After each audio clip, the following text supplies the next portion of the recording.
This might be the smallest palace I've ever been in. We'll just have to find a way to make £50 billion on our own. Millions of dollars for doing absolutely nothing. You a grown-ass man. You can't still be living in your mama's house, Harry. I've always wanted to know how to make it. Is that too advanced? What the bloody hell is Gorgonstein? Welcome to my set. Unemployed immigrant. You need to get a job. Lucky you.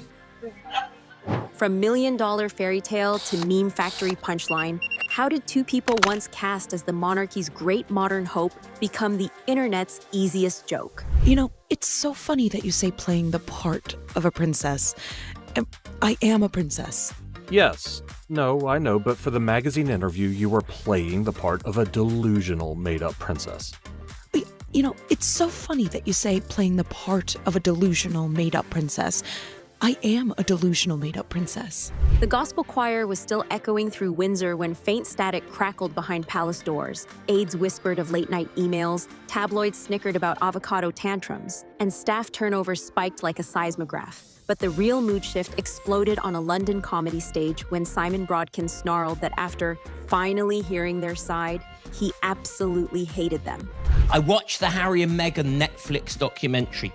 Now, I'll be honest with you, before I watched it, I was not a fan of theirs. Now I've actually heard their side of the story, I f***ing hate them.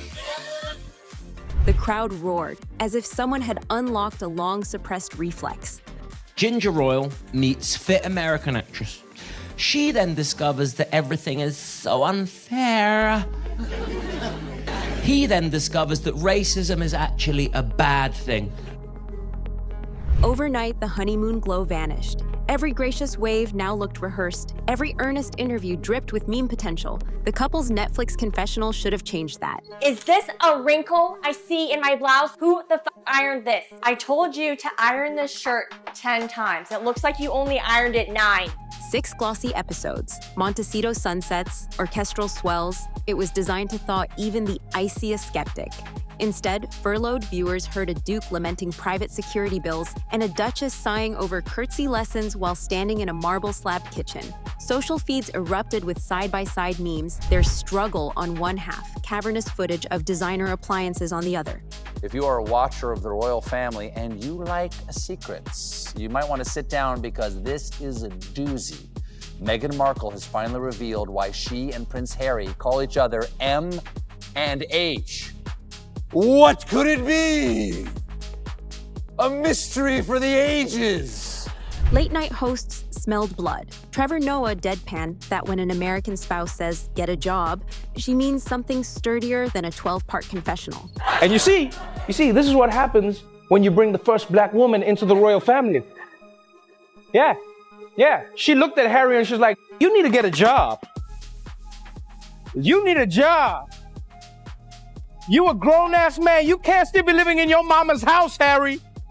Stephen Colbert mock crowdfunded their security detail with grocery coupons. The more the docuseries begged for tears, the louder TikTok teens stitched its sound bites over empty rent envelopes, dubbing the show Deluxe Self-Pity Pandemic Edition. Empathy fled, credibility nosedived. Cartoon cannons rolled in next. They were complaining that to pay for their own security. They were not happy about that. Yeah, they were very worried about their safety, which I get that aspect of things. After 6 episodes, I wanted to attack them. HBO Max's The Prince dropped Harry into a shoebox Los Angeles flat, the smallest palace I've ever been in. Hey. Did you know it's cold in there? Yeah, it's the refrigerator, Harry. Must be an American thing. It's not. I have to tell you, this might be the smallest palace I've ever been in. Well, it's an apartment. While animated Meghan pitched a boutique ketchup line destined to earn a quick $50 billion. Viewers howled because the satire felt pulled from tomorrow's headlines about Spotify mega deals and trademarked jams. Oh, and I brought some of my homemade ketchup. I'm coming out with a line of condiments, ketchups, mustards, that sort of thing. We're really taking LA by storm. Yeah, and the show's been a great platform to help me promote my brand. It's already a brand. It's called Heinz. A week later, Saturday Night Live framed a Suits spinoff as a sitcom about a lawyer caring for an unemployed immigrant, and Family Guy forklifted millions from Netflix for no one knows what. Once primetime comedy institutions stamped them as evergreen punchlines, the laugh track stuck like royal sealing wax. Milk? End of aisle one. For your kindness, sir. Okay. What'd he give you? Get away, it's mine! Then came South Park's Sledgehammer. In February 2023, the worldwide Privacy Tour episode opened with a red-haired prince and his phone-lit wife pounding a drum and chanting, "We want privacy," as they marched across talk show sets, airport runways, and sleepy Colorado streets. Viewers didn't just laugh. They clipped the chant, looped it, and hurled it onto TikTok until it became the default meme for performative oversharing. We want privacy! We want privacy! Hey, thanks for having us on the show. It's so awesome to be here. It's great. Jimmy Kimmel launched a faux telethon. Donate $10 and we'll give Harry 60 seconds of silence. British morning anchors replayed the clip until they cried with laughter. Worse, the episode landed days after the couple announced yet another intimate podcast. Turning every future privacy plea into a joke, South Park had already written. By late 2023, TikTok transformed ridicule into cottage industry. Each new trademark filing, jam jars, honey, dog treats, surfaced in public databases, and creators raced to spoof it before the first press release. When Meghan soft-launched American Riviera Orchard with handwritten labels, influencer Jillian Hatsumi grabbed a dollar store jar, scribbled California caviar, and barked, "Act like you're having fun." The duet chain that followed filled feeds with fake butlers, wilted houseplants, and mock royal curtsies. People were saying, meh, it's not meh. It's pronounced me. The H is silent. Overnight, the hashtag #MeghanMethod vaulted past lifestyle tags for avocado toast, cementing ridicule as the brand's default soundtrack.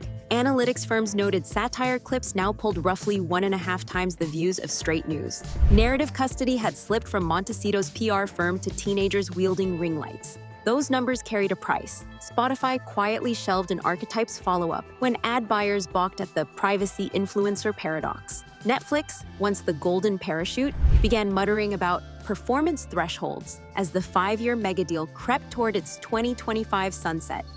Sir, your millions from Netflix for no one knows what. Put it with the rest of them. A scripted series about resilience lingered in limbo.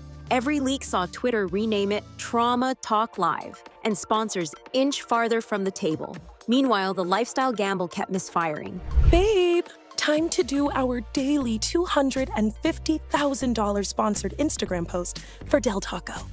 Trademark examiners nixed the American Riviera name, forcing a scramble to as ever. The rebrand landed like a souffle in an earthquake when early batch apricot jam arrived looking more like tinted syrup. Refunds went out, memes rolled in. Even a children's book sequel stalled after beta readers groaned at rhymes about my truth.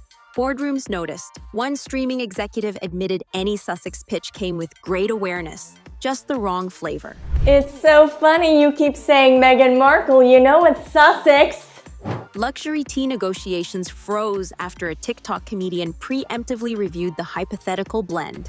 Tastes like Montecito mortgage payments. Agencies hustled, but every bright idea arrived pre-roasted online. Rumors of marital strain thickened the fog. Gossip pages hinted at creative differences over content direction. Tabloids teased that Harry was house hunting near Windsor. Whether true or not, each speculation spawned fresh punchlines, turning personal stress into public carnival. Can they reclaim the story? What the f*** are you two doing here? Hello, grandmother. We've returned. Well, we're kind of packed. You snooze, you lose. It's just for a few weeks until we get back on our feet. Maybe, but it would demand something they've never maintained for more than a news cycle. Actual silence. No camera crews, no confessional podcasts, no soft-focused speeches. Imagine months, maybe a year, of off-grid philanthropy. Hospital wings funded quietly, veterans housing built without ribbon cuttings, charity trips logged only by beneficiaries, not drones. Genuine mystery, not curated intrigue, might cool the meme machine and let sincerity breathe.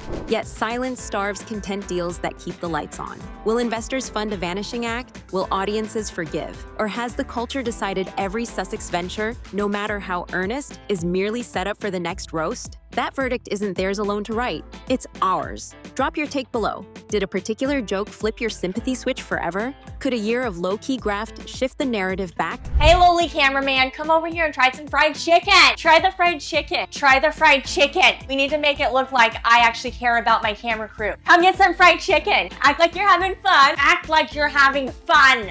Like, subscribe, and hang tight. Our next deep dive unpacks a feud so explosive even late-night hosts tread lightly. Hit that bell. The next twist is closer than you think.